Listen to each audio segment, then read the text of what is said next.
Hello everyone, welcome you all. स्वागत है आप सभी लोगों का। और ये इस वीडियो में हम टेक्निकल टेस्ट सीरीज 7 जिसमें बेसिकली रिन्यूएबल एनर्जी और इंजीनियरिंग ड्राइंग के क्वेश्चन पूछे गए थे उसकी एनालिसिस करेंगे और सोल्यूशन को डिस्कस करेंगे। आप में से कुछ लोगों का क्वेश्चन होता है कि इससे पहले जो भी टेक्निकल या फिर नॉन टेक्निकल की टेस्ट सीरीज हो चुकी है क्या उसको आप अटेंड कर सकते हो। बिल्कुल आप अटेंड कर सकते हो। आपको टेलीग्राम चैनल ज्वाइन करना है। आगे मैं टेलीग्राम का यूजर आईडी जो है वो दिखा दूंगा, ज्वाइन कर लीजिए आप।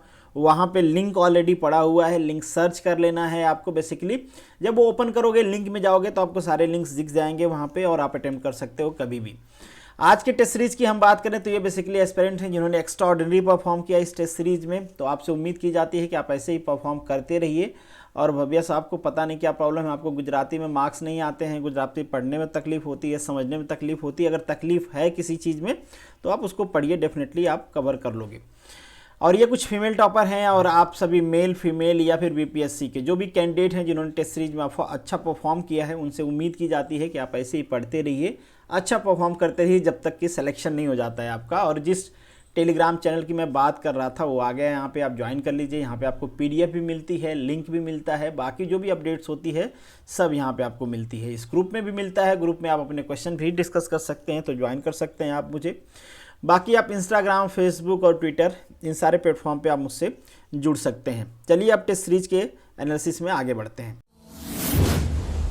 Educating today for better tomorrow. तो ये बेसिकली कुछ क्वालिफिकेशन का डाटा है, किस एग्जाम के लिए प्रिपेयर कर रहे हैं लोग, ये उसका डाटा है, आप देख लेना, ये इतना ज़रूरी है नहीं। और ये आपका कुछ एवरेज मार्क्स है। एवरेज मार्क्स से अच्छा है कि आप ये वीडियो देख लो, जैसे कि हर बार मैं दिखाता हूँ। यहाँ पे आपको पता चल जाएगा कि आप बेसिकली कितने मार्क्स स्कोर कर रहे हो, आपका रैंक कहाँ पे आ रहा है, कितने लोग आपसे आगे हैं, ये बेसिकली बताता है। पर्टिकुलरली ये आपका मार्क्स दिखा रहा है और ये नंबर ऑफ काउंट दिखा रहा है, मतलब कितने कैंडिडेट किस मार्क्स पे हैं। तो यहाँ से आप अपनी एनालिसिस कर सकते हो। बाकी अब तो ये जो मार्क्स अभी हम देख रहे हैं ये तो बिलो एवरेज के हैं, तो इनको स्किप कर देते हैं।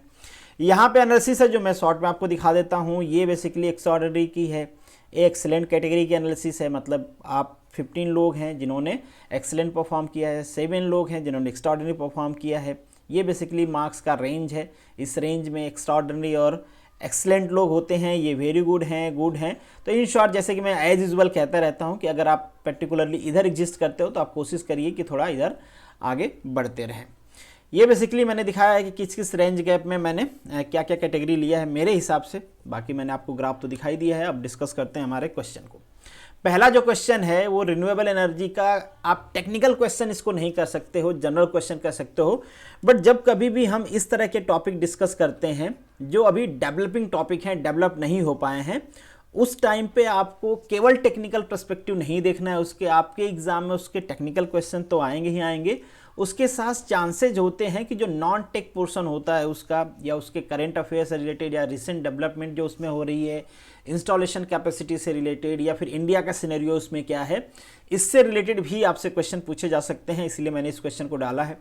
Renewable energy had share the total percentage. जैसे ही आप basically ministry of new and renewable energy की वेबसाइट ओपन करोगे, वहाँ पे उन्होंने बड़े बड़े बैनर पोस्टर लगा रखे हैं। तो वहाँ पे जो परसेंटेज शेयर है इस समय ये 27 है। ये हम इंस्टॉल्ड कैपेसिटी की बात कर रहे हैं, ऐसा नहीं कि यहाँ से पावर जनरेशन हो ही रहा है। इंस्टॉल्ड कैपेसिटी का मतलब ये नहीं होता कि पावर जनरेशन स्टार्ट हो गया है, जो भी इंस्टॉलेशन चल रहा है उसको भी हम वहाँ पे काउंट कर लेते हैं।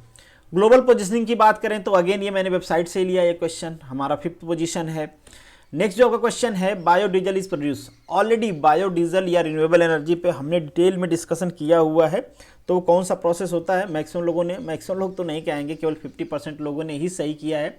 क्यों भाई, आप लोगों को क्या प्रॉब्लम क्या है इसमें, क्या कहते हैं उसको, ट्रांसटेरिफिकेशन कहते हैं। बेसिकली 2 प्रोसेस होते हैं, ट्रांसटेरिफिकेशन एंड स्टेरिफिकेशन। इसमें होता क्या है, जो वेजिटेबल होते हैं या फिर एनिमल फैट्स होते हैं उसको हम शॉर्ट चेन अल्कोहल के साथ रिएक्ट करा देते हैं। कैटलिस्ट होता है वहाँ पे। कैटलिस्ट कोई भी ले सकते हैं, या तो बेस ले लें हम या फिर एसिड ले लें, that is not a matter. बस रिएक्शन होता है, उसके बाद बायोडीजल प्रोड्यूस होता है। तो यहाँ पे क्या हो जाएगा, ट्रांसटेरिफिकेशन। नेक्स्ट जो आपका क्वेश्चन है, a solar cell is a electrical device. Basically वो क्या करता है, एनर्जी को ऑब्जर्व करता है। सोलर सेल, फोटोवोल्टिक इफेक्ट उसे हम कहते हैं। होता क्या है सोलर सेल में, जैसे ही हीट एनर्जी आती है वो उसको एब्जॉर्ब करते हैं। यहाँ पे आप देख सकते हो एब्जॉर्ब करने के बाद जो हमारे बैलेंस बॉन्ड में इलेक्ट्रॉन होते हैं, क्या होते हैं, बैलेंस बॉन्ड के जो इलेक्ट्रॉन होते हैं वो एनर्जी एब्जॉर्ब करने के बाद जंप कर जाते हैं, किसमें चले जाते हैं, कंडक्शन बॉन्ड में। अब ये सब क्या होता है, एन-पी-एन जंक्शन क्या होता है, बेसिकली हम करते क्या है, यहाँ पे सिलिकॉन कार्बन फैमिली का मटेरियल लेते हैं जिसके बैलेंस बॉन्ड में 4 इलेक्ट्रॉन होते हैं, और जब हम उसमें डॉपिंग करते हैं, किसका डॉपिंग करते हैं, या तो उससे पहले बोरान वाली कर दो या फिर उसके बाद वाले ग्रुप की कर दो। बाद वाले ग्रुप में बेसिकली हम फास्फोरस लेते हैं, इधर वाले में हम बोरान लेते हैं। फास्फोरस लेंगे तो 4-5 उसमें फ्री इलेक्ट्रॉन होते हैं, तो 4 तो बाइंडिंग कर लेंगे, एक बचेगा, तो हमारा कौन सा जंक्शन क्रिएट होगा, मतलब बेसिकली कौन सा मटेरियल क्रिएट होगा, वो एन टाइप का क्रिएट होगा, जहाँ पे मेजोरिटी कैरियर क्या होंगे, इलेक्ट्रॉन होंगे। उसी तरीके से बोरान की ड्रॉपिंग कर देंगे तो 3 तो बॉन्डिंग हो जाएगी, क्योंकि बोरान के बैलेंस बॉन्ड में कितने इलेक्ट्रॉन है, 3 इलेक्ट्रॉन है, तो 3 की बाइंडिंग हो गई सिलिकॉन के साथ, सिलिकॉन के फ्री इलेक्ट्रॉन के साथ, और एक यहाँ पे वॉइड क्रिएट हो जाएगा जिसके वजह से यहाँ पे होल्स की मेजोरिटी हो जाएगी। तो इस तरीके से हम पीएन जंक्शन, पी टाइप और एन टाइप मटेरियल क्रिएट करते हैं, फिर दोनों को जोड़ देते हैं, पीएन जंक्शन क्रिएट होता है। और जैसे ही ये फोटान यहाँ पे मेंशन किया गया है, मतलब सोलर एनर्जी की बात कर रहे हैं, सोलर एनर्जी जैसे ही आती है ये एनर्जी को एब्जॉर्ब करते हैं, मूव करते हैं तो करंट फ्लो होगी डेफिनेटली। तो इस तरीके से इस पर्टिकुलर इस इफेक्ट को हम क्या कहते हैं, फोटोवोल्टिक इफेक्ट कहते हैं। ये सारी चीजें आप लोगों को पता होगी, होप सो पहले भी आप लोगों ने पढ़ा होगा। विच of the following is not a renewable energy source, इसमें से कौन सा रिन्यूएबल एनर्जी सोर्स नहीं है, गैसोलीन। रिन्यूएबल और नॉन रिन्यूएबल का मतलब बस ये होता है, बेसिक आप समझ लो इसका, कि वो एनर्जी सोर्स जिसको आप रीयूटिलाइज कर सकते हो उसे हम कहेंगे रिन्यूएबल एनर्जी सोर्स, जिसको रीयूटिलाइज नहीं कर सकते उसे हम कहेंगे नॉन रिन्यूएबल। जैसे मान लीजिए कि यहाँ से विंड जा रही है, यहाँ पे आपने विंड मिल लगा दिया इस तरीके से, ये इस पंखे को चला देगा, बाहर निकल जाएगा। अब बाहर कुछ और आप करना चाहते हो विंड एनर्जी से, तो विंड ऐसा थोड़ा नहीं कहेगी कि नहीं मैं एक काम करके आ रही हूँ दूसरा काम नहीं करूँगी, भाई करेगी, उसको क्या प्रॉब्लम है, नहीं उसके पास एनर्जी जब तक है वो करेगी। और किसी भी विंड मिल की एनर्जी, अब आगे हम डिस्कस भी करेंगे, 100% नहीं होती। 100% हो जाएगी मतलब क्या, कि विंड यहाँ पे टक्कर मारी और रुक गई, सारी जो कैनेटिक एनर्जी है विंड की यूटिलाइज होगी, तो ऐसा तो पॉसिबल है नहीं। बेंच लिमिट भी आप जानते हो, तो ये सारी चीज़ें आगे जब इस पे क्वेश्चन आएगा तो हम डिस्कस करेंगे। बट अभी के लिए आप समझ लो, जैसे ये वाटर भी है, वाटर को कुछ लोग कहते हैं ये कैसे रिन्यूएबल है, भाई वाटर मतलब हाइड्रो इलेक्ट्रिक की मैं बात कर रहा हूँ। तो हाइड्रो इलेक्ट्रिक में क्या होता है, वाटर आ रहा है, टरबाइन से स्टिक किया, नीचे गया, फिर से आप उसके एनर्जी को यूटिलाइज करना चाहते हो तो करिए ना भैया, कौन मना कर रहा है आपको, ठीक है।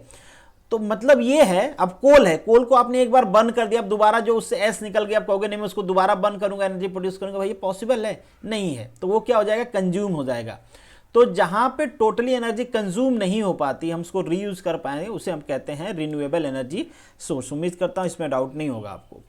इन hydro electric power what is the necessary for, बहुत ही सिंपल क्वेश्चन है। डैम आपका वाटर से फिल होना चाहिए। अब आप कहोगे बारिश होगी तभी तो फिल होगा, नहीं, हम तो कहते हैं बारिश नहीं, बर्फ पिघला के फिल करेंगे। बेसिक चीज है, डैम क्या होना चाहिए, डैम में अगर वाटर है तो वहां पे एनर्जी प्रोड्यूस होगी। विच of the following is the disadvantage of renewable energy, इसमें से ये सारे डिसएडवांटेज है। कॉस्ट अभी हाई है, बट जस्ट रिमेंबर दैट अभी राजस्थान में सोलर पावर प्लांट लगाया गया है जिसमें पर यूनिट कास्ट 2.44 यूनिट आई है, जो कि अभी की जो कास्ट होती है हमारे ट्रेडिशनल वाले जैसे कोल के हुए या फिर गैस के होंगे, ये 5 के आसपास होते हैं, 5 to 6 रुपीज़ पर यूनिट होता है, उससे काफ़ी सस्ता। तो जैसे जैसे टेक्नोलॉजी आगे बढ़ती जाएगी आप उम्मीद कर सकते हो कि ये कॉस्ट धीरे धीरे डिक्रीज करती जाएगी। तो यहाँ पे ये सारे बेसिकली अभी के लिए ये सारे डिसएडवांटेज हैं। Which ministry is mainly responsible for, कौन सी मिनिस्ट्री है, मतलब यहाँ पे रिन्यूएबल एनर्जी की बात करें तो ministry of new and renewable energy. इसको कौन गलत किया है, आप लोगों ने क्यों गलत किया, मुझे समझ में नहीं आया। या तो आपका जनरल नॉलेज एकदम जीरो से नीचे है, या फिर आप बस ऐसे ही आंख बंद करके टिक मार्क कर रहे हो। विच of the following material use in solar panel, solar panel में मटेरियल कौन सा यूज होता है, सिलिकॉन यूज होता है। इससे पहले मैंने बताया किस फैमिली के हैं बेचारे, ये कार्बन फैमिली के हैं। 4 इनके बैलेंस बॉन्ड में इलेक्ट्रॉन होते हैं, जैसी एनर्जी इनको मिलती है इलेक्ट्रॉन जंप करना शुरू करते हैं कंडक्शन बॉन्ड में। हम करते क्या है, सिलिकॉन को बेसिकली, सिलिकॉन को जब हम सोलर पैनल बनाते हैं तो एक पूरा प्रोसेस होता है सिलिकॉन को सोलर पैनल बनाने का। तो पहले तो कंबाइनिंग हम कर देते हैं इसका क्वार्टजाई कार्बन से, फिर क्या होता है इसका मेटलर्जिकल ग्रेड सिलिका डेवलप करते हैं। आगे मैं आपको दिखाऊंगा जब इस टाइप का क्वेश्चन आएगा। तो बेसिकली ये सब कन्वर्जन करने के बाद हम सोलर पैनल बनाते हैं। आगे आपको डिटेल में मिलेगा ये कन्वर्जन कैसे कैसे होता है, मैं आगे दिखा दूंगा। Siemens process is used for, जैसे कि जिसकी मैं बात कर रहा था वो बेसिकली यहाँ पे आप देख सकते हो। तो यहाँ से रॉ मटेरियल से चालू होता है, इस तरीके से कुछ ये हमारे फाइनली डेवलप होते हैं। अब कई सारे टाइप्स के होते हैं यहाँ पे ये पैनल, कई सारे टाइप्स के हम यूज़ करते हैं, जैसे कि पॉलीस्टीरीन होता है, उस पर भी मैंने आपसे क्वेश्चन पूछा हुआ है।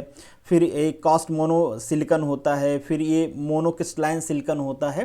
तो कई सारे टाइप्स के होते हैं, डिपेंड करता है कि हमारी मैन्युफैक्चरिंग कैसी हुई है उसकी, उस बेसिस पे हम बेसिकली यूज़ करते हैं।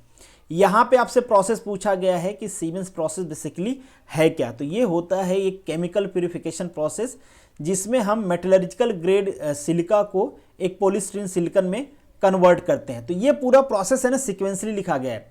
सबसे पहले क्या आता है, आपके पास आता है सिलिका सैंड। सिलिका सैंड को आप कन्वर्ट करते हो मेटलर्जिकल सिलिका ग्रेड में, जैसे कि मैंने आपको बताया, उसमें कंबाइनिंग करते हैं हम कार्बन और कोटाइल्स की, तो ये बेसिकली कन्वर्ट हो जाता है। उसके बाद जब ये हो जाता है तो फिर हम क्या करते हैं, डॉपिंग करते हैं, जो मैंने आपको पहले बताया, एनपी टाइप का मटेरियल क्रिएट करते हैं। फिर जो हमारा ये सिलिका होता है, पॉली सिलिकेन होता है, उसको हम बनाते हैं पॉलीक्रिस्टलाइन सिलिका, जिसकी एफिशिएंसी सबसे ज़्यादा होती है। अगर इस मटेरियल से आपका सोलर पैनल बना है तो उसकी एफिशिएंसी सबसे ज़्यादा होती है। चूँकि बनाना इतना मुश्किल है, इसकी डिज़ाइन, इसकी मैन्युफैक्चरिंग बहुत मुश्किल है कि ये मटेरियल जो होता है ना मोनोस्ट्रक्चर होता है, तो वो मोनोस्ट्रक्चर मटेरियल बनाना बेसिकली बहुत मुश्किल होता है, इसलिए इसकी कॉस्ट भी ज़्यादा होती है। नेक्स्ट जो आपका क्वेश्चन है, solar energy produce by means of. Solar energy जो होती है वो प्रोड्यूस होती है फ्यूजन से। फ्यूजन बस, इसको क्यों गलत किए हो आप लोग, आई डोंट नो, इसको तो गलत होना ही नहीं चाहिए, बेसिक चीज़ है ये। तो फ्यूजन बेसिकली होता क्या है, जो हमारा हाइड्रोजन एटम होता है ना, वो कंबाइंड होके हीलियम मॉलिक्यूल्स बना, मतलब हीलियम एटम बना लेता है, वो फ्यूज हो जाता है। हीलियम एटम बताता है मतलब जुड़ता है वहाँ पे। फ्यूजन मतलब क्या होता है, जुड़ना। तो जुड़ते हैं और इसके बाद वो एनर्जी भी प्रोड्यूस करते हैं। तो ये जो प्रोसेस होता है बेसिकली फ्यूजन होता है। नेक्स्ट जो क्वेश्चन है, इस क्वेश्चन में कुछ लोगों को डाउट था कि पावर प्रोडक्शन जो होता है विंड मिल का विथ इंक्रीजिंग द एल्टीट्यूड, ये क्या होता है बेसिकली। फार्मूला आप सभी लोग लगाए होंगे, आप सभी को पता होगा फार्मूला क्या होता है, half a rho V cube. अब देखिए इसमें दो चीज़ है, बेसिकली मेंशन तो नहीं किया है, बट फिर भी मैं आपको बता देता हूँ। अगर मेंशन ना भी किया हो, इस तरीके का क्वेश्चन पूछा गया है, तो भी आपको इंक्रीज करना है। बट यहाँ पे देखिए दो चीज़ आपको समझना है। अगर हम बात करें ऑनशोर टरबाइन की, विंड टरबाइन की, ऑनशोर मतलब जहाँ पे जो लैंड पे लगाए गए हैं, ठीक है, ज़मीन पे लगाए गए हैं। ऑफशोर मतलब जो सी, मतलब पानी में, समुद्र के पास भी टरबाइन आजकल लगाए जाते हैं। तो अगर हम ऑफशोर की बात करें तो ऑफशोर में हम जो ये हाइट है टरबाइन की बहुत ही कम रखते हैं, क्योंकि जो एयर स्ट्रीम होती है वो हमको समुद्र के सरफेस पे सबसे ज़्यादा मिलती है। तो अगर हम ऑफशोर की बात करें तो वहाँ पे अल्टीट्यूड के साथ आप कहोगे कि पावर जनरेशन घटेगा, क्योंकि स्ट्रीम आपको नहीं मिलेगी उतना अच्छा। सरफेस पे सबसे ज़्यादा मिलती है, क्योंकि हैवी एयर वहाँ पे फ्लो करती है, तो हैवी एयर अप तो होगी नहीं, लाइट एयर जो होती है वो ऑफ होती है। तो हैवी एयर समुद्र के सरफेस पे फ्लो करती है, इसलिए यहाँ पे आप देखोगे कि टावर की हाइट भी कम होता है। अगर हम बात करें ऑफशोर टरबाइन की, तो जो विंड मिल, जो टरबाइन का टावर होता है बेसिकली विंड मिल का, वो छोटा होता है एज कंपेरिजन टू ऑनशोर। अगर हम ऑनशोर की बात करें तो ऑनशोर में जैसे जैसे हम अप जाएंगे डेंसिटी उसकी घटेगी और जो वेलोसिटी है वो बढ़ेगी। अब आप कहोगे डेंसिटी घट तो रही है, और हमारा जो पावर प्रोडक्शन है वो डेंसिटी के प्रोपोर्शनल भी है, बिल्कुल डेंसिटी के प्रोपोर्शनल है, बट जो वेलोसिटी है उसके क्यूब के प्रोपोर्शनल है। तो इसलिए अगर हम ऑनशोर की बात करें तो ऑनशोर में तो क्या होगा, जैसे जैसे हमारा एल्टीट्यूड बढ़ता जाएगा, अब ऐसा नहीं कि एकदम जिस लेवल में प्लेन उड़ता है वहाँ पे चले जाओ कि टर्बुलेंसी खत्म हो जाए एयर की, उतना ऊपर भी नहीं जाना है। बट इन जनरल जहाँ पे हम जिस सेक्शन में हम टरबाइन यूज़ करते हैं, विंड टरबाइन, विंड मिल, वहाँ तक पावर प्रोडक्शन क्या होता है, बढ़ता है। इसलिए आपने हाइट देखे होंगे कि काफ़ी ज़्यादा होती है अर्थ से, अगर अर्थ लेवल से हम ले तो। बट यही ऑफशोर के केस में थोड़ा उल्टा होता है। तो इन शॉर्ट अगर कुछ भी मेंशन नहीं रहेगा तो हम ये जूम करके चलेंगे कि वो ऑनशोर है, क्योंकि ऑफशोर में अभी तक बहुत ज़्यादा डेवलपमेंट हुआ नहीं है। ऑफशोर में तो हम यहाँ तक ट्राई कर रहे हैं कि जो हमारी विंड की पंखी है ना, वो तो एकदम समुद्र के सरफेस पे ही लगा दें, ताकि ज़्यादा एयर स्ट्रीम हमको मिले। नेक्स्ट जो आपका क्वेश्चन है, common efficiency for the wind turbine. Common efficiency क्या होती है, काफ़ी कम होती है, दैट इज 35 to 45, ये एफिशिएंसी होती है। बेंच साहब ने एक लिमिट भी बना दी, उन्होंने कहा कि भाई इससे ज़्यादा तो विंड मिल की एफिशिएंसी हो ही नहीं सकती है। तो बेंच लिमिट से कभी कभी क्वेश्चन आता है, क्या आपको ध्यान रखना चाहिए, दैट इज 59.3%। उन्होंने कहा इससे ज़्यादा हो ही नहीं सकती। और 100% एफिशिएंसी तो मतलब ये तो छोड़ दो आप, 100% तो कभी नहीं हो सकती। जैसे मैंने आपको कहा कि एक तो कॉमन लॉजिक है कि एयर तो टोटली स्टॉप होगी नहीं, मतलब जितना एयर की काइनेटिक एनर्जी है वो फुल्ली यूटिलाइज तो कभी भी नहीं हो पाएगी विंड मिल के साथ। तो वहां से तो ये 100% श्योर है, तो कम तो होगी। कितना कम होगी ये बेंच साहब ने बता दिया कि भाई इससे ज्यादा तो कोई अचीव कर ही नहीं सकता। तो अभी रिसेंटली कितना तक अचीव किया गया है, तो कुछ 50% 52% तक अचीव किया गया है, बट इन जनरल हम बात करें तो ये 35 to 45% के बीच ही रहता है। नेक्स्ट जो आपका क्वेश्चन है, which of the following panel has the highest cell efficiency. Panel जिसकी मैं बात कर रहा था बेसिकली किस मटेरियल से बना हुआ है, तो अगर हम पॉलीक्रिस्टलाइन बात करें, ठीक है, तो पॉलीक्रिस्टलाइन में बात करें तो जो एफिशिएंसी होती है डेट इज 12 to 14% के आसपास होती है। आप कहोगे ये तो बहुत ही कम है, हाँ बिल्कुल बहुत कम होती है। हालांकि इसमें जो कॉस्ट होता है इसका कॉस्ट भी लो होता है क्योंकि इसको बनाना इजी होता है। अगर हम एज की बात करें तो ये 20 to 25 ईयर इनकी एज होती है, मतलब एक बार आपने इंस्टॉल कर दिया तो इतने साल आप इसका यूज कर सकते हो। अगर हम बात करें मोनोक्रिस्टलाइन की, तो मोनोक्रिस्टलाइन की सबसे ज़्यादा होती है एफिशिएंसी। अगर हम इसकी एफिशिएंसी की इन बात करें, ये भी काफ़ी वेरिएशन होता है, तो 15% से लेके 25% तक एफिशिएंसी है मोनोक्रिस्टलाइन की। एज की इनकी हम बात करें तो इनकी एज भी सेम होती है, अराउंड 25 to 30 परसेंटेज नहीं है, बेसिकली ईयर्स हैं, इतनी ईयर इसकी एज होती है। अगर हम कॉस्ट मोनोसिलिकन की बात करें तो इसकी एफिशिएंसी इन दोनों के बीच में होती है, मतलब इससे ज़्यादा होती है और इससे कम होती है, मतलब मोनोक्रिस्टलाइन से कम होती है और पॉलीक्रिस्टलाइन से ज़्यादा होती है कास्ट क्रिस्टलाइन की।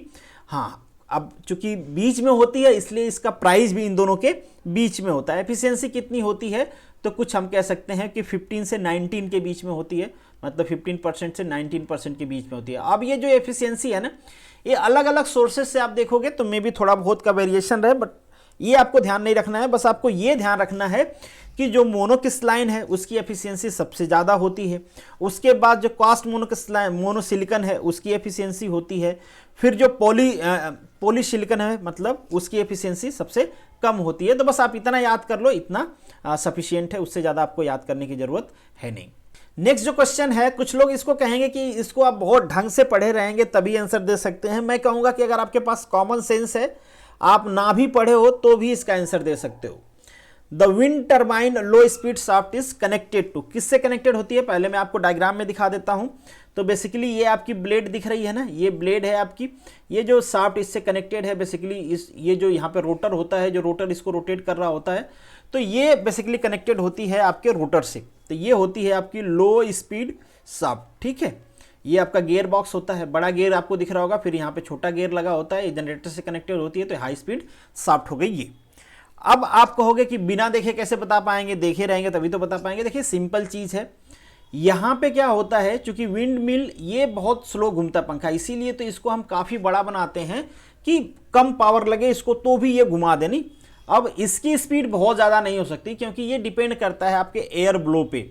तो ये हमारे पास हमारे हाथ में नहीं है कि एयर ब्लो कितना रहेगा, तो ये हम मान के चलते हैं कि ये शाफ्ट धीरे धीरे ही रोटेट करेगा। इसलिए हम क्या करते हैं, ये टॉर्क को बढ़ाने के लिए इसका जो ब्लेड की लेंथ है वो काफ़ी बड़ा रखते हैं कि थोड़ी सी भी फोर्स आ जाए तो ये क्या करे, रोटेट कर जाए। और इससे हम एक क्या करते हैं, लो स्पीड शाफ्ट को कनेक्ट कर देते हैं, फिर गियर के थ्रू उसके स्पीड को मैग्नीफाई करते हैं, बड़ी गियर से छोटी गियर स्पीड बढ़ जाती है, फिर जनरेटर लगा देते हैं, बाकी कपल करने के बाद इलेक्ट्रिसिटी आ जाती है। ये सारी चीज़ें हैं और डेफिनेटली इस पर ऑलरेडी लेक्चर्स हैं, डिटेल में डिस्कस किया हूँ मैं इसका प्रिंसिपल, तो वो आप देख सकते हो, अब समझ में आ गया होगा आपको। The tower height of the wind turbine installed on shore will be then off shore. On shore का क्या होगा भाई, बड़ा होगा ना। ऑन शोर में हमने डिस्कस किया कि वो बड़ा होता है। ऑफ शोर में तो क्या होता है कि हम चाह रहे हैं कि जो कोस्टल रीजन का सरफेस है उसी पे लगा दें, क्योंकि लोअर जितना लोअर लेवल होता है एयर स्ट्रीम उतना ज़्यादा मिलती है। पहले मैंने आपको बताया था, ये देख लो, ये आपका क्या है, ऑन शोर है, ये आपका ऑफ शोर है, मतलब समुद्र में लगे हुए हैं। ये काफ़ी कम हाइटेड होते हैं, हालांकि उसके अपने कंस्ट्रेन है भाई। ये भी देखना होता है कि यहाँ पे कोई बोट वोट हो या कोई ऐसी एरिया हो जहाँ पे फिशिंग हो रही है, सारी चीज़ें ध्यान में करके बनाया जाता है। नेक्स्ट जो क्वेश्चन है, which of the following type collector is used for the low temperature. कौन सा होता है, flat plate collector. In general भी हम फ्लैट प्लेट कलेक्टर को ज़्यादा यूज करते हैं क्योंकि सस्ता होता है बनाना, ईजी मैन्युफैक्चरिंग होती है इसकी, और सबसे अच्छी बात लो टेम्परेचर पे यूज़ करने की, क्योंकि ये डिफ्यूज रेडिएशन हो या फिर डायरेक्ट बीम रेडिएशन हो दोनों में इजीली इक्वली परफॉर्म करता है। इसका ऑब्जर्वेशन कैपेसिटी दोनों के केस में अच्छी होती है। डिफ्यूज रेडिएशन मतलब वो रेडिएशन जो टक्कर मारते हुए, स्कैटरिंग करते हुए हमारे सोलर जो ऑब्जर्वर है, कलेक्टर है, उससे उस पर आती हैं, उसे हम कहते हैं डिफ्यूज रेडिएशन। जो डायरेक्टली आ जाती हैं सनरेज से, उसे हम कहते हैं डायरेक्ट बीम। तो ये बेसिकली दो टाइप्स के हम यूज करते हैं। तो फ्लैट प्लेट यूज करते हैं लो टेम्परेचर के लिए, और ये आप कह सकते हो वैक्यूम ट्यूब भी हम यूज करते हैं बहुत फ्रीक्वेंटली। तो इन दोनों का बेसिकली यूज होता है। नेक्स्ट जो आपका क्वेश्चन है, the solar flat plate collector, इसमें बेसिकली क्या होता है ना, कोटिंग करते हैं हम। इन जनरल आप देखोगे तो ब्लैक पेंट की कोटिंग होती है। अगर हम सरफेस टेम्परेचर 65 to 75 डिग्री तक यूज कर रहे हैं तो ब्लैक पेंट की कोटिंग होती है। अगर इससे ज़्यादा टेम्परेचर है कहीं पे तो हम वहाँ पे ऑक्साइड यूज़ करते हैं, निकिल और कॉपर की ऑक्साइड यूज़ करते हैं, सल्फाइड भी यूज़ करते हैं हम निकिल और जिंक की। तो ये डिपेंड करता है कि कहाँ पे आपका एप्लीकेशन है। तो बेसिकली वो जो सेलेक्टेड एरिया होती है, सेलेक्टेड सरफेस होता है, ताकि हम ऑपरेटिंग टेम्परेचर को बढ़ा पाएँ, एफिशिएंसी को बढ़ा पाएँ, इसलिए हम बेसिकली कोटिंग करते हैं। तो ये बेसिकली रेशियो पूछ रहे हैं। तो रेशियो क्या हो जाएगा, कितना एनर्जी अब्जॉर्ब हो रही है और कितना एमिट हो रही है, कितना आई उसमें से कितना एब्जॉर्ब हो गया और कितना उसका एमिशन है। तो हम तो ट्राई करेंगे ना कि एमिशन कम से कम हो, ऑब्जर्प्शन ज़्यादा से ज़्यादा हो, तो उसी के लिए सारी चीज़ें करते हैं। नेक्स्ट जो का क्वेश्चन है, production of ethanol is through fermentation and starch component, sugar is the answer. Already हमने जब लेक्चर डिस्कस किया है उसमें डिटेल में डिस्कस किया हुआ है। यहाँ पे भी मैं आपको शॉर्ट में बता देता हूँ। तीन चीज़ें आपको समझना है। एक तो फर्मेंटेशन प्रोसेस क्या होता है, शुगर क्या होता है, और स्टार्च और शुगर में डिफरेंस क्या होता है। कई सारे लोग कंफ्यूज होते हैं। तो पहले मैं फर्मेंटेशन बता देता हूँ। Fermentation is nothing but a metabolic एक प्रोसेस होता है, केमिकल चेंज होता है यहाँ पे बेसिकली एंजाइम के थ्रू। तो इसे हम फर्मेंटेशन कहते हैं। किसका केमिकल चेंज करते हैं अभी हम दिखा देते हैं। तो ये पूरा प्रोसेस है। यहाँ पे आप कोई भी वेस्ट ले लेते हो ऑर्गेनिक मटेरियल का, और उससे आपको क्या करना होता है, एथेनॉल, बायो एथेनॉल प्रोड्यूस करना होता है।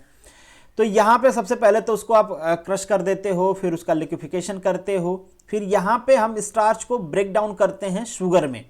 अब जो ये स्टार्च और शुगर होता है, ये दोनों सेम चीज़ होते हैं, दोनों कार्बोहाइड्रेट के बने होते हैं। बट जो स्टार्च होता है वो लंबी चेन होती है, तो डिकम्पोजिशन होता है, डिकम्पोजिशन उसका ज़रूरी होता है। जो शुगर होती है वो शॉर्ट चेन होती है, इसीलिए जो ग्लूकोज वाला आइटम होता है ना, जो जल्दी से आप पीते हो आपको एनर्जी मिल जाती है, तो उसको बेसिकली हम कहते हैं वो शुगर है। और जो स्टार्च होता है वो उतना जल्दी डिकम्पोज होके आपको ग्लूकोज या एनर्जी नहीं देगा। तो जो आसानी से एनर्जी दे देता है उसे हम कहते हैं शुगर, जो आसानी से नहीं देता है उसे हम कहते हैं स्टार्च। ये लंबी चेन होती है बेसिकली, आप मल्टी चेन होती है, उसमें ढेर सारे कंपोनेंट्स लगे होते हैं, चेन फॉर्म में लगे होते हैं। तो ये बेसिकली डिफरेंस होता है। आगे मैं आपको पूरा चार्ट दिखा दूंगा, यहाँ पे चार्ट है, दोनों में आप पढ़ लेना क्या क्या डिफरेंस होता है। तो बेसिकली आपको ध्यान रखना है कौन सा प्रोसेस होता है वो फर्मेंटेशन शुगर का। Landfill decomposition of biogas is produce, क्या सॉरी मैंने क्वेश्चन नहीं बता दिया, आपका आंसर ही बता दिया। बायोमास से क्या प्रोड्यूस करते हैं, बायोगैस प्रोड्यूस करते हैं। अब बायोमास को क्या होता है, आप जमीन में दबा दो, उसका धीरे धीरे डिकम्पोजिशन हो जाएगा। अब आपने उसको जमीन में दबा दिया तो वहाँ पे ऑक्सीजन की भी डेफिशिएंसी होती है। तो हम कह सकते हैं कि डिकम्पोजिशन एक ऐसे इन्वायरमेंट में हो रहा है जहाँ पे ऑक्सीजन की अमाउंट कम है, मतलब पुअर ऑक्सीजन अवेलेबिलिटी है। तो वहाँ पे बेसिकली मीथेन बनना स्टार्ट हो जाए। अगर नहीं रहेगी भाई तो क्या हो जाएगा, फिर तो वो रिएक्ट कर जाएगी ना उसके साथ, ऑक्सीजन के साथ। जैसे प्राइम मिनिस्टर साहब ने एक बार कहा था, हमारे प्राइम मिनिस्टर साहब ने, कि गटर की गैस थी, तो गटर की गैस से तो क्या मीथेन प्रोड्यूस कर सकते हो आप, नहीं कर सकते, उसको ढकना पड़ेगा ना। ढकोगे जब गैस की डेफिशिएंसी, सॉरी ऑक्सीजन की वहाँ पे डेफिशिएंसी होगी तभी प्रोडक्शन होगा। अदरवाइज तो स्मेल जो आती है वो बर्न नहीं होगी। बर्न होगी तो नाले के ऊपर माचिस जला दो, अब बर्न हो जाए, तो वैसे पॉसिबिलिटी नहीं है। हाँ, अगर उसको आप ढक देते हो तो वहाँ पे क्या होता है, बायो वेस्ट ही तो होता है। आप गटर में क्या बह रहा होता है, पेड़ काट के बह रहे हैं, आपके घर का वेस्ट आ रहा है, सब्जी का वेस्ट आ रहा है, वो सब सड़ के क्या करेगा, मतलब डिकम्पोज होकर क्या करेगा, बायोगैस प्रोड्यूस कर सकता है। तो यहाँ पे बेसिकली वो प्रोसेस है, इस तरीके से करते हैं। गाँव में आपने देखे भी होंगे, गोबर गैस भी लगाते हैं। नेक्स्ट जो आपका क्वेश्चन है, biomass heating with deficiency of oxygen is called. ये ध्यान रखना, इन दोनों प्रोसेस में थोड़ा सा डिफरेंस है। यहाँ पे डिकम्पोजिशन होता है पुअर ऑक्सीजन में, यहाँ पे भी डिफिशियंसी की बात कर रहे हैं, बट यहाँ पे हम क्या करते हैं, बायोमास को बर्न कर देते हैं, जला देते हैं, बायोमास की हीटिंग करते हैं इन डेफिशिएंसी ऑफ ऑक्सीजन। तो जब ऑक्सीजन की डेफिशिएंसी है और बायोमास को आप जला रहे हो, हीटिंग दे रहे हो, हीट दे रहे हो आप उसको, तो उसे हम कहते हैं गैसी इलेक्ट्रिफिकेशन, ये सारी चीज़ें मैंने डिटेल में डिस्कस किया हुआ है, लेक्चर आपको जरूर देखना चाहिए रिन्यूएबल एनर्जी वाला। विच of the following is the disadvantage of the biomass, क्या डिसएडवांटेज, ये सारे चीज़ें हैं भाई। ये डिफॉरेस्टेशन होगा डेफिनेटली, ऑर्गेनिक मटेरियल पेड़ प्लांट क्या करोगे आप, काटना शुरू कर दोगे। एफिशिएंट नहीं है जितना कि बायोफ्यूल्स होता है, तो बहुत हार्ड होता है उनका सप्लाई रेट मेंटेन करना, क्योंकि डिकम्पोजिशन हो गया, कंटिन्यूसली आपको डालते रहना, उसी रेट से डिकम्पोजिशन आपको करवाते रहना है, तो थोड़ी डिफिकल्टीज होती हैं। नेक्स्ट जो आपका the function of surge tank, surge tank का फंक्शन क्या होता है, दो काम करता है सर्ज टैंक, देख रहे हो आप यहाँ पे लगा होता है, दो काम होता है इनका। एक तो क्या होता है, लोड अगर कम ज़्यादा हो रहा है तो ये जो है फ्लो को मेंटेन करें, और इसका सबसे इंपॉर्टेंट काम होता है कि जो यहाँ पे फ्लो का प्रेशर हो रहा है पेनिस्टोक पाइप में, उस प्रेशर को मिनिमाइज करे, ठीक है। तो बेसिकली यहाँ पे जो आपका ऑप्शन है, तो रिलीव द वाटर हैमर, क्योंकि तेजी से आएगा तो वाटर क्या करता होगा, हैमरिंग करते हुए आएगा, टक्कर मारते हुए आएगा, तो उसको वो क्या करते हैं, मिनिमाइज कर देते हैं। Gross head of the hydro power station is, simple question था, काफ़ी सारे लोगों ने सही किया है, बट जितने लोगों को करना चाहिए उन्होंने नहीं किया है। तो ग्रॉस हेड होता है, ये देख लो आप, जो हेड रेस होता है ये, और ये जो टेल रेस होता है, दोनों के बीच की जो एनर्जी अवेलेबल होती है उसे हम कहते हैं ग्रॉस हेड। और कुछ एनर्जी फ्रिक्शन में लॉस हो जाएगी, तो जो एनर्जी फ्रिक्शन में लॉस हो गई उसे हम फ्रिक्शन लॉस कहते हैं। बेसिकली पेनिस्टोक पाइप में हो जाए, इनलेट आउटलेट, सारे लॉसेस को हटा दें। वैसे तो हम ये कहते हैं फ्रिक्शन मेजर लॉसेस है, बाकी तो बहुत माइनर होते हैं, तो फ्रिक्शन लॉसेस को हटा दें, इसके बाद जो बचता है उसे हम कहते हैं net head. Power of the hydro power plant depend, किस पे डिपेंड करता है, सब पे डिपेंड करता है बेसिकली। अगर फॉर्मूला हम लिखें तो P इक्वल टू क्या हो जाता है, QGH, तो इन सारी चीज़ों पे डिपेंड करता है, H पे, डेंसिटी पे, एफिशिएंसी, टरबाइन की जो डिजाइन एफिशिएंसी है। अभी टरबाइन भी एक इक्विपमेंट है, तो उसकी भी कुछ एफिशिएंसी तो होगी ना, ठीक है। ऐसा नहीं कि टरबाइन पे जितना एनर्जी अवेलेबल है वो सारा यूटिलाइज ही हो जाएगा, तो उसकी एफिशिएंसी की भी मल्टीप्लाई होती है, तो ये सब पे डिपेंड करता है। नेक्स्ट जो आपका, विच of the following is not a geothermal source, ये सारे हैं जियोथर्मल सोर्स। हाइड्रोथर्मल मतलब नीचे जो जमीन के अंदर जो एनर्जी अवेलेबल है इन फॉर्म ऑफ हीट आप कह सकते हो, उसको डायरेक्टली हम यूटिलाइज भी कर लेते हैं। फिर अगर वो किसी रॉक से दब गया, वहाँ पे प्रेशर भी क्रिएट हो जाता है, तो जियो प्रेशर भी आपको मिल जाता है। हॉट ड्राई रॉक और मैग्मा, ये चार फॉर्म होते हैं बेसिकली। हॉट ड्राई रॉक मतलब रॉक ही है, काफ़ी उसके टेम्परेचर काफ़ी ज़्यादा है, तो उस टेम्परेचर को हम यूटिलाइज करते हैं। मैग्मा को भी हम यूटिलाइज करते हैं, उसमें भी काफ़ी एनर्जी होती है। तो ये बेसिकली चार सोर्सेज होते हैं यहाँ पे, इसको भी मैंने डिटेल में डिस्कस किया हुआ है। The molten rock with in the earth, जिसकी मैं बात कर रहा था, जब बहुत ज़्यादा टेम्परेचर हो, मैग्मा बेसिकली हम तब कहते हैं जब आपका टेम्परेचर 600 डिग्री सेंटीग्रेड से ज़्यादा हो, तो वहाँ पे रॉक क्या होता है, वो खुद ही बेचारा मेल्ट हो जाता है, उसकी भी कैपेसिटी, मतलब पूरा मेल्ट नहीं हो जाता है, तो जो भी मेल्टन फॉर्म मतलब लिक्विड फॉर्म, सॉलिड फॉर्म में पड़ा रहता है, उसे हम बेसिकली क्या कहते हैं, मैग्मा। नेक्स्ट जो आपका, विच of the following technology of the geothermal power plant is run, तो ये सब पे रन करते हैं। अब एक टेक्नोलॉजी क्या होती है, कैसे होती है, इसको डिटेल में यहाँ पे नहीं डिस्कस करेंगे, पूरा एक लेक्चर बन जाएगा। हालांकि इन सभी को मैंने डिटेल में डिस्कस किया हुआ है, तो आपको रिन्यूएबल एनर्जी की प्लेलिस्ट मिल जाएगी इस वीडियो के लास्ट में, 1 बाय 1 करके जरूर देखिए। बहुत बड़े बड़े लेक्चर्स नहीं हैं, आई थिंक सो कि 25 से 30 मिनट तक के लेक्चर होंगे, 5-6 लेक्चर्स हैं, देख लीजिए, सारी चीज़ें क्लियर हो जाएंगी। Major reason of the tidal energy क्या होता है, ग्रेविटेशनल फोर्स होता है। तो ऐसा नहीं सन का नहीं होता है, सन का भी होता है, कुछ लोग इसको भी सही किए हैं, बट सन की जो डिस्टेंस है ना अर्थ से, वो काफ़ी ज़्यादा है, तो उसका इफेक्ट काफ़ी कम होता है। मून का ज़्यादा होता है, तो हाई टाइड मून ग्रेविटेशन से आता है, ठीक है, तो उसी को हम यूटिलाइज करते हैं। तो मून होता है बेसिकली, ग्रेविटेशनल फोर्स होता है, बट मून का कंट्रीब्यूशन यहाँ पे ज़्यादा होता है। When the cutting plane perpendicular to the axis और parallel to the base of right cone, ये सारा देख लो आप, मैंने डिटेल में कराया हुआ है, इसकी बात कर रहे हैं। परपेंडिकुलर, एक्सिस के परपेंडिकुलर हैं, बेस के पैरेलल हैं, तो क्या बनेगा, सर्कल बनेगा। बाकी केस भी मैंने कराया हुआ है डिटेल में। The mathematical graph, bias law की बात कर रहे हैं, जहाँ पे टेम्परेचर क्या होता है, कांस्टेंट होता है, तो ये क्या बन रहा है, हाइपरबोला बन रहा है, ठीक है। नेक्स्ट जो का क्वेश्चन है, the locus of the point on the circumference of the circle which roll without slipping on the straight line, straight line पे स्लिप करेगा, कुछ इस तरीका का डायग्राम है। ये सर्कल है आपका, स्ट्रेट लाइन है, इसके ऊपर क्या कर रहा है, ये रोल कर रहा है, तो ये क्या बनाएगा, साइक्लोइड बनाएगा। अगर ये किसी सर्कल के आउटसाइड पे रोल कर रहा है तो क्या बनाएगा, एपीसाइक्लोइड बनाएगा। अगर वो इनसाइड रोल कर रहा है तो क्या बनाएगा, हाइपरसाइक्लोइड बनाएगा। तो ये सारी चीज़ें भी मैंने डिस्कस किया हुआ है, आपको कहोगे सारा तो डिस्कस ही किया हुआ है। हाँ डेफिनेटली बहुत सारे क्वेश्चंस मैंने जो ऑलरेडी डिस्कस किया हुआ है उसी में से पूछा हुआ है, बस ये देखने के लिए कि आप लोग रिवीजन कर रहे हो कि नहीं, चीज़ों का चीज़ें याद हैं, या फिर आप एक साइड से पढ़ रहे हो दूसरे साइड से भूल रहे हो। The locus of the point inside the generating circle. Generating circle मतलब जहां पे वो पॉइंट है उसे हम कहते हैं जनरेटिंग सर्कल। जैसे कि अभी हम बात कर रहे थे कि ये सर्कल स्ट्रेट लाइन पे, तो ये जो सर्कल इसे हम जनरेटिंग सर्कल कहेंगे। Which roll without slipping on the fix straight line, तो क्या बनाएगा वो इंटीरियर ट्रिकॉइड। यहाँ पे ट्रिकॉइड भी बनता है। ट्रिकॉइड मतलब पॉइंट इनसाइड होगा सर्कल के, जनरेटिंग सर्कल के इनसाइड होगा, तो बेसिकली क्या बनाएगा वो ट्रिकॉइड बनाएगा। तो ये बनाएगा बेसिकली इंटीरियर ट्रिकॉइड। नेक्स्ट जो क्वेश्चन है आपका, for high speed engine the cam follower should move with. कैसे मूव करते हैं भाई, साइक्लोइडल मोशन, मतलब साइक्लोइडल प्रोफाइल में मूव करते हैं। ये आप देख रहे हो, ये बेसिकली इनका मोशन होता है ये वाला, तो ये होता है साइक्लोइडल मोशन। नेक्स्ट है what is the involute curve. Involute curve क्या होता है, दैट इज, ये बहुत ही सिंपल है, इस तरीके से आप कुछ समझ लो। एक सर्कल है, मतलब आप ये समझ लो कि आपके पास एक बॉल है, आपने एक बड़ा बॉल ले लो, थोड़ा ज़्यादा समझ में आएगा। बॉल एक रस्सी से बांध के आपने लटका दिया और यहाँ पे आपने पकड़ लिया रस्सी को, और इसको धीरे धीरे आप रैप कर रहे हो ना, रैप कर रहे हो रस्सी से। जैसे जैसे रैप करते जाओ, ये जो आप जहाँ पे आपने पकड़ा है उसके लोकस को ट्रेस करते जाओ, तो वो क्या बन जाएगा, इनवॉल्यूट प्रोफाइल बन जाएगी। तो ऑप्शन क्या है आपका यहाँ पे, ए है। If radius of the base circle approaches infinite the involute become.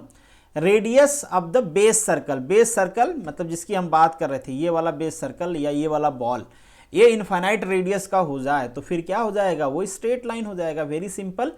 Next जो का क्वेश्चन है, Archimedean spiral use to generate cam profile हम जनरेट करते हैं, ये होता क्या है आर्किमिडीयन प्रोफाइल, पहले मैंने डिस्कस किया है। Locus of the point move around the circle with constant speed, तो इसे हम क्या कहते हैं, आर्किमिडीयन स्पाइरल। इससे हम कैम प्रोफाइल जनरेट करते हैं, spiral cam profile. Which of the following projection is present that neutral view. Neutral view का मतलब जैसा आप देख रहे हो उसमें कोई मैग्निफिकेशन नहीं है, जैसे ये रेलवे लाइन है, ये एक तरह का न्यूट्रल व्यू है। आप देख रहे हो यहाँ पे स्टार्टिंग में क्या दिख रहा है, चौड़ा, जैसे जैसे आगे जाते जाओगे पर्सपेक्टिव व्यू जिसकी हम बात कर रहे हैं, ये क्या हो जाएगा, धीरे धीरे ये पॉइंट में कन्वर्ट होता जाएगा। ठीक है, तो इसे हम कहते हैं पर्सपेक्टिव प्रोजेक्शन। नेक्स्ट है आपका front view object on the front view. Front view जो होता है ऑब्जेक्ट का, वो किस पे ड्रॉ किया जाता है, वर्टिकल प्लेन पे ड्रॉ किया जाता है। ठीक है, ऑलरेडी ये सारी चीज़ें मैंने डिस्कस किया हुआ है डिटेल में, जैसे कि मैं यहाँ पे बता भी देता हूँ। ये आपका फ्रंट व्यू रहा, ये आपका वीपी रहा, ये आपका एचपी रहा, टॉप व्यू, ये साइड व्यू रहा, प्रोफाइल प्लेन रहा। ये सारी चीज़ें हमने डिटेल में विथ एनिमेशन डिस्कस किया हुआ है, तो आप इंजीनियरिंग ड्राइंग की पूरी प्लेलिस्ट देख सकते हो। If the plane is parallel to the plane of projection it's appear. Plane अगर पैरेलल है, दो तीन चीजें ध्यान रखना, अगर परपेंडिकुलर है तो स्ट्रेट लाइन दिखेगा आपको, अगर पैरेलल है तो ट्रू साइज दिखेगा आपको, अगर एंगल है तो पर्सपेक्टिव में जैसे देख रहा था ना आपको, जैसे साइड में क्या बड़ा दिखेगा, जैसे से आगे जाता जाएगा वो छोटा हो जाएगा, तो कॉन्ट्रैक्ट होता जाएगा इन डेप्थ के डायरेक्शन में।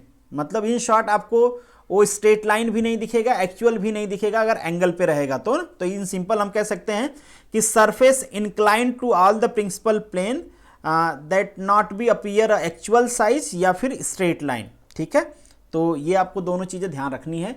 तो अगर पैरेलल है तो आपको क्या दिखेगा भाई, उसकी ट्रू साइज दिखेगी, अगर परपेंडिकुलर है तो स्ट्रेट लाइन दिखेगी। आप देख भी सकते हो, ये हैं आपके परपेंडिकुलर, ये हैं आपके पैरेलल, ये हैं आपके इंक्लाइंड। नेक्स्ट जो आपका क्वेश्चन है, an oblique plane. Oblique plane कैसा होता है, कुछ इस तरीके का होता है। ऑब्लिक मतलब इंक्लाइंड होता है आपके प्रिंसिपल प्लेन पे, तो यहाँ पे दोनों ऑप्शन होंगे, मतलब ऑब्लिक प्लेन जो तीनों प्रिंसिपल प्लेन पे क्या हो, इंक्लाइंड हो। In first angle projection method, ये चीज़ें डिटेल में मैंने बताया हुआ है, यहाँ पे आप देख लो, डिफरेंस आपको समझ में आ जाएगा। ये फर्स्ट एंगल प्रोजेक्शन है, तो जो ऑब्जर्वर है और जो प्रोजेक्शन प्लेन है, दोनों के बीच में क्या है, ऑब्जेक्ट है। ये आपका थर्ड एंगल प्रोजेक्शन है। थर्ड एंगल प्रोजेक्शन में देखिए ये ट्रांसपेरेंट रहेगा तभी तो आपको दिखेगा बेसिकली ना, तो इसलिए यहाँ पे लिखा है ट्रांसपेरेंट प्लेन। ये आपका ऑब्जेक्ट है इनसाइड, और यहाँ पे आपका प्रोजेक्शन प्लेन है और आप कुछ यहाँ से देख रहे हो, मतलब ऑब्जेक्ट और आपके बीच में, ऑब्जर्वर के बीच में प्रोजेक्शन प्लेन आता है। तो ये इन दोनों के बीच में बेसिक डिफरेंस होता है, सिंपल चीजें हैं, पहले भी डिस्कस किया हुआ है, यहाँ पे भी आपको दिखा दिया। The height, width and depth of the object can be shown with the minimum how many orthographic projection. कम से कम दो तो लेना पड़ेगा ना, अगर एक बार आप प्रोजेक्ट करते हो तो आपको दो डायमेंशन पता चलेगी, तो मिनिमम दो बार आपको प्रोजेक्ट करना पड़ेगा तीनों चीजें जानने के लिए। नेक्स्ट आपका क्वेश्चन है, ऑर्थोग्राफिक प्रोजेक्शन को हमने डिटेल में डिस्कस किया हुआ है, तो यहाँ पे in orthographic projection the object is place with one of the its face is parallel to the picture plane. देखिए जो फेस होगा वो पैरेलल होगा और जो प्रोजेक्शन लाइन होगी वो प्रोजेक्शन प्लेन के क्या होंगी, परपेंडिकुलर होंगी। यहाँ पे आप विजुलाइज भी कर सकते हो, जो भी है आपके प्रोजेक्शन लाइन जो होंगी वो परपेंडिकुलर होंगी। नेक्स्ट जो आपका है the front view of the cube when it resting on HP, HP पे है and one face and another face is parallel to VP. HP पे है, दूसरा फेस क्या है, पैरेलल टू वीपी है।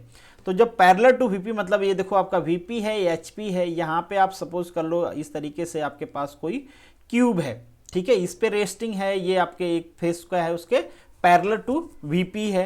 तो यहाँ पे जो आपका प्रोजेक्शन होगा बेसिकली, तो फ्रंट व्यू प्रोजेक्शन है, इस टाइप से पूछ रहे हैं, तो ये क्या दिखेंगे यहाँ पे इस तरीके से दिखेंगे स्क्वायर में।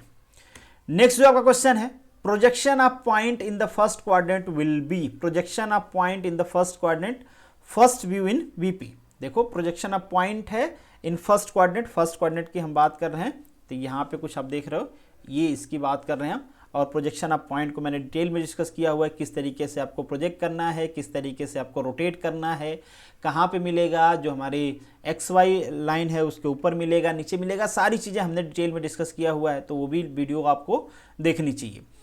If the line parallel to the HP it's front view will be. देखिए एक चीज़ यहाँ पे है कि थोड़ा सा और अगर डिटेल बताता तो ज़्यादा अच्छा होता है। यहाँ पे जैसे लाइन कह रहे हैं ये पैरेलल टू एचपी है, एचपी के पैरेलल है, मतलब कुछ इस तरीके की लाइन होगी ना, ये इसके पैरेलल होगी, तो यहाँ पे क्या है इसके परपेंडिकुलर होगी, या तो ये वाली लाइन, या फिर दोनों के पैरेलल होगी कुछ इस तरीके से।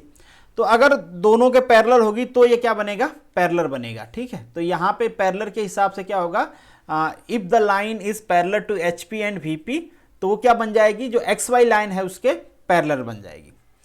नेक्स्ट जो आपका क्वेश्चन है if the plane is perpendicular to the one of the principal plane the projection on the plane will be, projection on the plane will be, perpendicular होगा, पहले मैंने आपको बताया कि परपेंडिकुलर होगा तो क्या बनेगा, स्ट्रेट लाइन, पैरेलल होगा तो ट्रू साइज और एंगल में आ गए तो फिर क्या बनेंगे, रोहम्बस बनेंगे, आगे आपको मैंने दिखाया भी है। The square plate negligible thickness incline to the HP and the front view will be appear, कैसे दिखते हैं, रोहम्बस, मतलब क्या होता है, डिस्टॉर्टेड दिखेंगे ना वो। हमने पहले ही कहा कि जैसे जैसे डेप्थ के साथ आगे बढ़ते जाएंगे ऐसा अपीयर हो गया कि उनकी जो भी साइज है वो डिक्रीज हो रही है, तो ये कुछ रोहम्बस टाइप का दिखता है इनका प्रोजेक्शन अगर इंक्लाइंड है तो।